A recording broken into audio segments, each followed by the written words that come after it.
Ay ate, anong gusto mong liwanagin? Gusto kong liwanagin kay Kuya Bal at saka kay Kuya Jello Mads kung ang pagtira ko dito ay hanggang kailan ako. Kaya Dapat pala dito may TV ka. Nga, dapat po nung may TV na ako. Ay, na-escom ako sa Gcash. Tinawagan ako ng bakla. Ay, kasi mananalo ko ng 50,000 pesos kung register ka ng mga kaganda daw. Nag-register ka? Magkano ang binayad mo? Pinayad? Ano, hindi naman ako Gcash ko nung time na yun. Magkano? Siguro mga 5 lang. 500? Oo, mga gano'n. 800 mga gano'n. 800? So, around na mag-register na mga 1K o 2,000. Marireceive ko na yung 50,000? 50,000. Tapos nag-send ka ng magkano? Yan, isang mapagpalang araw po mga kalingap, mga kabente. Narito naman po kami ni Rubilin sa lugar po nila Casey.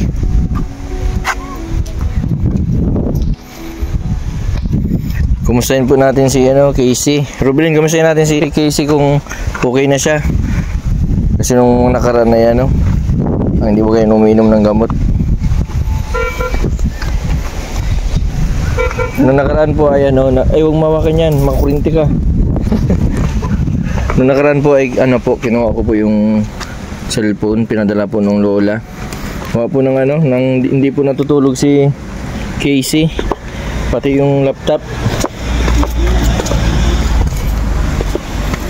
Na para maiwasan na din po yung yung kung sino-sino po yung nagchat-chat, yung mga nakaka-chat ni Casey. Yung mga tao po na mapagsamantala, sinasamantala po yung kahinaan ng isang ganitong sitwasyon na depression.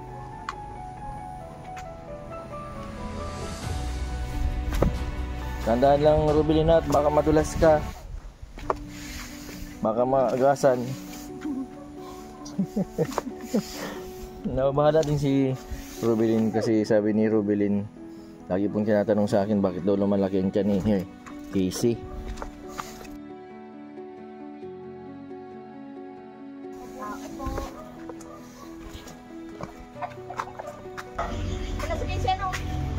Tao po. Yan po. Sinasaraduan po itong para daw makalabas si Casey. Ay hindi yung aso, para di makapasok. tao po! Hintayin sa loob. Baka nasa loob si Casey. Kaya yung mama niya. Casey!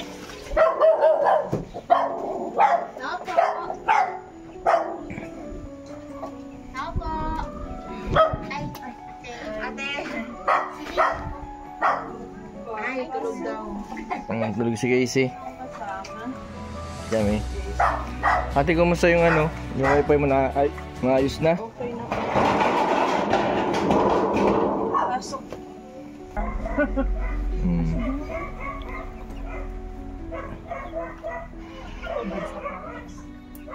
Binisita namin ulit ni Rubilin. Sakto pala, mapunta si Kalingap doon yung jacket niya, wala naman. Kumusta na? Nagising mo lang kanina pa kami dito. Nahanap na ako pa niya kayo, kaso parang busy pa ayaw. Nakakatulog ka naman ng maayos ngayon, Maganda na pati ang aura ng mo ngayon, bumalik na sa dating ganda. Ang ganda niya, mukhang artista si Casey.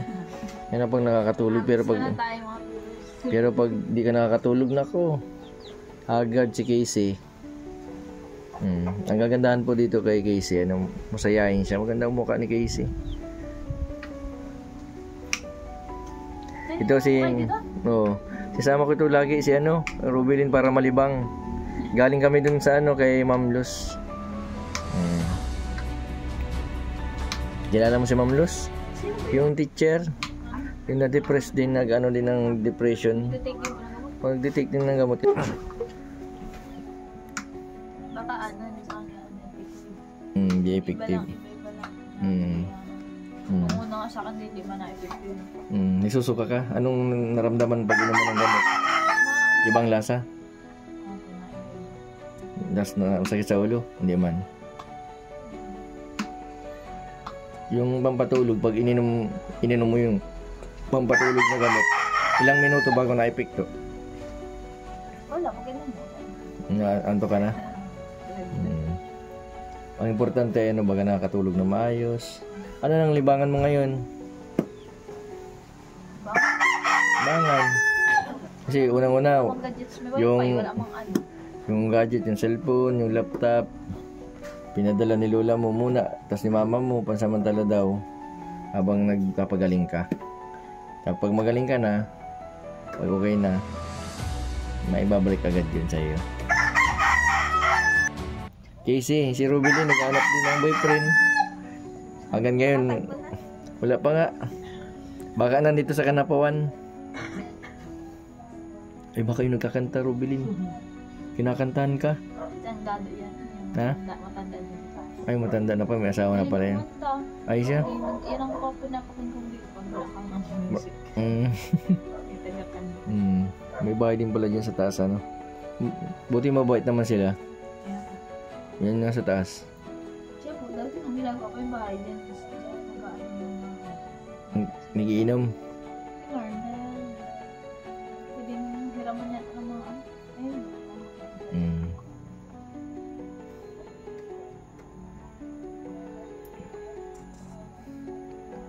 Ate, ilang gamot ang iniinom nito ni Casey?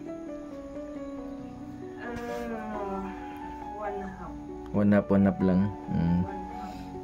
Butat nandyan ka, nakapainom mo ng maayos, ano? Pag wala sila lola, basta nagdi-deliver, baka di man binibigyan ng gamot, hindi nalilimutan man inumin, ano? Butat nandyan ka. Wala, dak na ino. Ha? Dak na ino. Pag ayaw mo.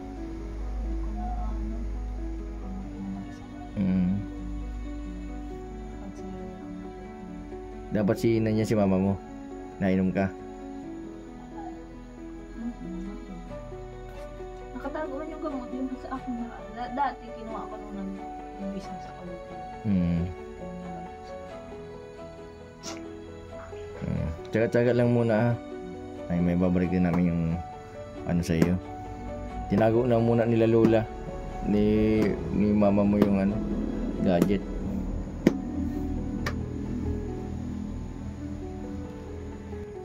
Easy. Pa. Balita ko sinumbong mo daw kay Gino Wags. Pumunto ko ng gadget. Hindi man kasi sabi ni lola mo, pinadala sa akin yung cellphone tapos laptop. Pinaiwan dun sa Panganiban. Natid ko man sa Panganiban. Okay, siyo. Ano pa yan? Pang ano? Magmerenda ka. Ayan. Tapos ito pa, oh. Ano pa yan? Nagising, Ay, may maruya. Nagising pa lang kasi si Casey kaya breakfast. Ayaw kalingking mo, masarap. Kalingking. Ba't kalingking ang tawag? Yan. Kamote, ano? Ba't daw kalingking ang tawag dun sa kamuting pinarito, ano? French fries magagawa. Ah, oo. Saging yan. Saging pa rin siya. May saging.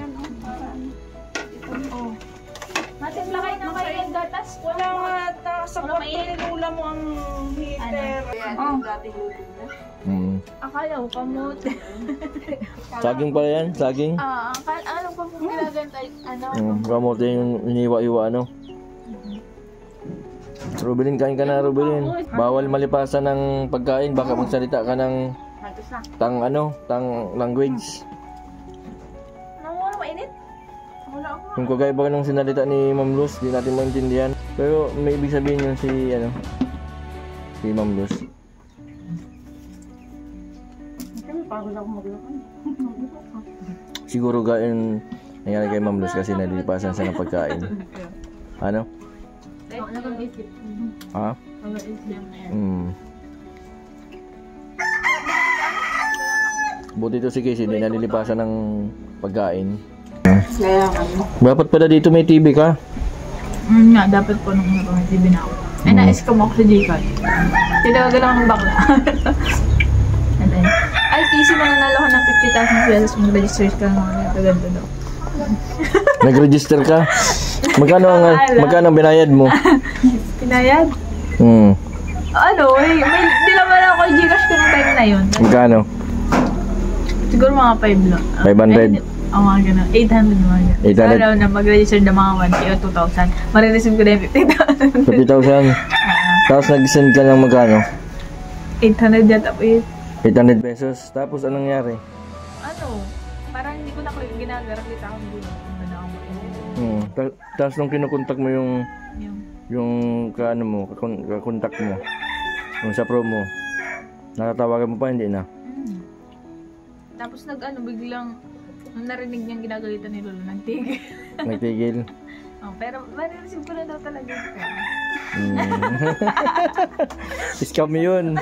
Alam mo ba kung bakit na 800 na muna? Palaki ng palaki yan hihingi sa'yo. Sunod, una 800. Pag nagkagat ka sa 800, hingian ka pa niya ng another na ganito, ganyan. Tapos pag ganun ba, na sila na ganung halaga na naipasa mo, sa kanyan ibablock. Di mo na masususog yun. Kaya ingat-ingat din sa sa may kasi maraming manluloko ngayon sa social media. Scam. Ang scam. Dawa ko nun. Pinalakad na tayo. Matadawa ng papangakuan ka lang pero hindi tinutupad. Casey, anong petsa bukas? Anong meron bukas? Ate, drawing ito na nga. Anong petsa bukas, Robelin? 14. Anong meron sa 14? Valentine's Day. Good. Araw ng mga puso. Oh, ikaw Robelin, may kadate ka na? Date mo? Ikaw, sino kadate mo? Ikaw. Ate, marami nagtatanong, sabi ng mga viewers. Bakit daw lumalaki ang tiyan ni Casey? Buntis daw. Sabi. Buntis, hindi buntis si Casey. Gawa sa gamot na iniinom. Gawa sa gamot na iniinom. Tapos yung nagpa-check up baga tayo, UTI man baga ang findings gawa pala sa gamot. Paano man mabubuntis? Wala naman boyfriend. Pag mag-boyfriend pa lang, bawal na mabuntis. Mas maraming bagay naman ang bukal, Na-scam pa lang si Casey. Natural water. Ano pa mga nag-scam sa'yo? Yun lang, nag-message lang na nanalo ka ng 50,000. Yun lang. Tas, hindi ko man-claim, nakakatawa na lang. Gusto ko makareceive sana. Ay, makakareceive ka rin dito. Huwag nila, huwag mo na yung intindihin. Scam yan.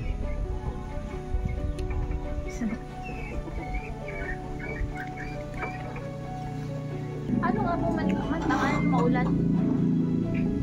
Ngayon, December, January, February. Pag March, April, May, summer na yan. Mainit na yan. Pero pag May nga, umulan pa rin Dati nun talaga, pag sabing summer, isang straight na isang buwan, mainit yan, walang ulan.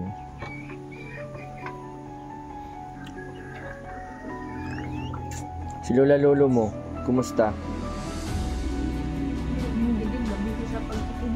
Busy sa pagtitinda.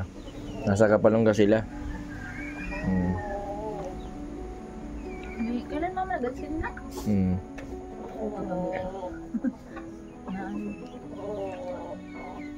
Dito hindi naman kayo problema sa ulam kasi maraming manok Kaso bakit puro puti ang manok ninyo? Bawal ang pula dito? Panalo sa lasa. Bagong pula na. Kung niluto mo na. Ito po puro puti ang manok. Puti ang raibo. Pangalay ito sa mga kabudan.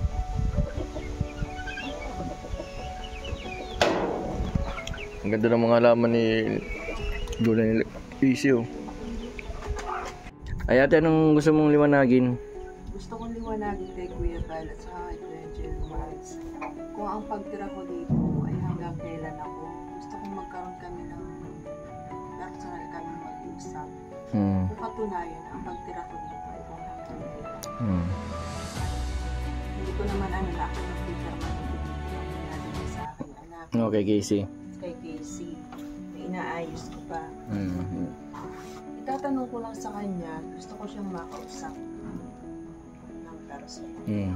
Si Kuya Bal naman pa sa tingin ko, kung sino yung part ng pamilya ni Casey, pwede man tumira dito. Saka inano na sa inyo, award na sa inyo yung bahay, kaya kayo na yung magdedesisyon kung sinong gusto nyo ipatira dito. Sabihin, ikaw yung nanay. Sa nabasa ko sa mga comment ng tao, ako pinalalayas dito. Ay, hindi man yun. Na ano, so Saan? mismo sinabi na, Kasi iniisip sinasabi ate, ni Kuya Jerome, baka daw, Sino ba kayong komentar na yun? na ako ay hindi dapat sa akin sumunod ang anak ko. Na ako ay umalis dito sa bahay na ito. Alam mo ko ako lang tatanungin nyo, gusto ko talaga umalis. gusto mo umalis? Pakalaylay ko. Kaya lang sa ngayon hindi pa. Aalalayan ko muna itong anak ko. Dati nasa Batangas ka? Yung padre di pamilyang ina at ama. Napakahirap ang mag- Paano? Oo, tama. Viewers. So, anong gagawin natin? Nakalis daw. Gusto mo umalis si mama mo? Ayaw ko sabi. Ayaw daw ni Casey. Si Casey ang magdidesisyon yan. Pinausap ko siya kagabi. Sabi ko nga, pagka kami lagi na iiwan, pinakausap ko siya. Kasi hindi naman kami habang buhay ganito. Paano na kami? Paano ng ating pagkain? Hindi kami makagalaw. Parehas na kami. Kailangan mo rin magtrabaho. Kailangan ko rin magtrabaho. Kaya sabi ko sa kanya, tulungan mo ang sarili mo. Oo. Pero pag yung mga nagko-comment na ganun, pag nakuha man yung yung paliwanag mo, maintindihan ka na nila, hindi na yung mga comment na negative. Sa itong bahay naman ito, inaward na sa inyo, kay Casey, kasi doon sa Lola. Kayo na yung bahala kung sino yung gusto nyo patirahin dito. At saka yung issue, gusto ko lang liwanagin, yung issue na pinalalayas ko dito ang aking magulang, kahit kailan, hindi ako ugaling magpalayas ng kahit sinong tao. Ang tao nga ang welcome ko pa, kahit di ko kilala. Si Robilin nga, gusto mong patirahan nga dito. Si Robilin. Welcome naman dito po naman. Kami pwedeng tumira dito ni Robilin. Kaso sa labas lang kayo matutulog, walang higaan sa loob. Wala pa nga malatag dito sa labas ng mga anak eh. Ate, hindi mo naman napapabayaan si Casey sa pagpapainom ng gamot. May time naman yun na, nung nakaraan, tulad nga ng sinabi ko nung time noon, dahil nawalan siya ng gamot. So ngayon naman, at na-provide ko na siya ng gamot, okay na. Tapos ano daw yung may nagtatanong, ano daw yung mga ginagawa mo dito sa loob ng bahay? Talagang ako, sa ngayon, hindi ko masabi dahil unang-una, lumaki nga sa lola, iba ang mindset niya. Inuuna ko muna ay ang isip ng anak ko na mabantayan ko. Pag wala sila lula't lula, sino nag-aasikaso dito? Ikaw? Lahat? Doon ko siya natuturuan. Doon ko siya natuturuan. Tama yun. Nagpupusa siya.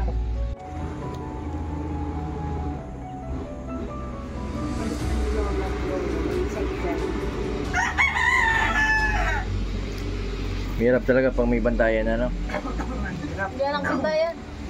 Hindi ibig ko sabihin, siyempre, papakainin ka, isipin ko anong ulam mamayang tanghali. Kasi mama mo nakita ko yan dito, nagwawali sa labas, nagdidilig, nag-uugas ng plato. Ikaw nasa loob, at least wala ka nang gagawin. Sige, sinakita ko man ito dati, nagtutulong man ito sa pagre-repack ng banana chips. Ano ang tawag doon? Yung taga-tape, anong tawag doon? Taga-ano? Ano lang ako nun? Stapler. Stapler. Totoo ba yun na may boyfriend ka ngayon? Wala. Kung ako may makikipag-boyfriend, hindi mo maaanin sa mga lalaki. Siyempre, lalo na sa trabaho ko, sa parlor, customer. Dahil dito nagsiservice ako, nagugupit din ako sa lalaki. Hindi mo maiiwasan, bibiruin ka, boyfriend. Kahit hindi mo kilala. Kaya okay lang. Sige. Ibig sabihin yung pag-uwi mo dito, wala kami kasamang lalaki, boyfriend. Good. Si Ate Casey nga ang kasama ko. Good. Nakapokus ka kay Casey. Doon po sa mga nagtatanong na si yung mama daw ni Casey ay may kasamang boyfriend dito sa na dito din matira. Kung lalaki man ako hindi ko dadalhin dito sa bahay ng anak ko. Dito matira Maarkila kayo. Bata ka pa man natin, pwede ka pa mag-asawa. Naku po. Ilang taon ka na? 39? Hindi ko na kailangan ng asawa. 38? Hindi kakaibigan sila. Nakaibigan. Tama. Ay, shout out din nga po pala dyan kay Kuya Hill Prado. Salamat po. Sino yung Hill Prado na yan? Lego. Hindi ko po ano. Yung Tsaka si, ano yan, Ma'am Gemini ba yun? Gemini. Sponsor. Sponsor ni Ate Casey. Mm. Salamat po ng marami. Parang wala dito. Kasi sino pang shoutout mo sa mga viewers? Oh, shoutout din natin. Subscriber ko, follow Oh, si Ma'am Donna Cruz Gabriel. Kalingap Casey. Sa mga taga Hong Kong na pinunta nila Kalingap Rab, shoutout po sa inyo.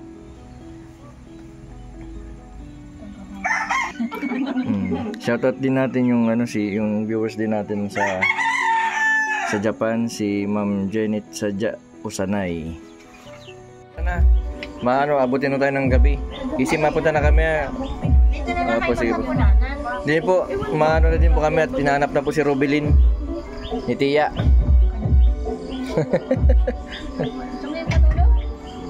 Minsan dito kami matulog. Di ba, Rubilin? Oo. Mapunta na din po kami. Sige po. Sige po, sige. Opo. Ingat at ang dulas pa. Opo. Sige po. Bye-bye. Sige. Sige. Yan po mga kalingap si Casey. Sige po. And maraming salamat po sa patuloy po ninyong suporta sa aking YouTube channel. Salamat din po sa suporta ninyo kay Kalingap Rab, Kuya Bal at kay Ate na Vlog. Huwag mo sana kayo magsawa na manood sa aming mga videos dahil po sa pagpapanood po ninyo at hindi pag-skip ng ads. Marami po tayong natutulungan. Sa mga hindi pa po nakapag-subscribe, subscribe po Mr. Bendiboy Vlog. Marami po salamat. God bless po sa inyong lahat.